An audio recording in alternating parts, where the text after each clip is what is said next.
আমাদের এবারে খেলা হলো, আমাদের এই 1 নম্বর প্রতিযোগীর হাতে একটা বাটিতে বল আছে, কালারিং বল, অনেকগুলো বল আছে।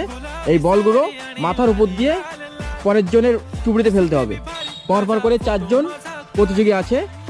সবার শেষে দেখা যাক কোন টিমের কটা বল শেষ পর্যন্ত পৌঁছায়। এরকম আমাদের 2টো টিম আছে। তো 2টো টিমের মধ্যে যারা সব থেকে বল শেষ পর্যন্ত বেশি নিয়ে যেতে পারবে তারাই জয়ী। তো সবাই রেডি আছো? 1 2 3 স্টার্ট। হাততালি হাততালি হাততালি। ওই তো, ওরকম ধরলে হবে না, ওরকম ধরলে হবে না। দে আস্তে আস্তে আস্তে দে।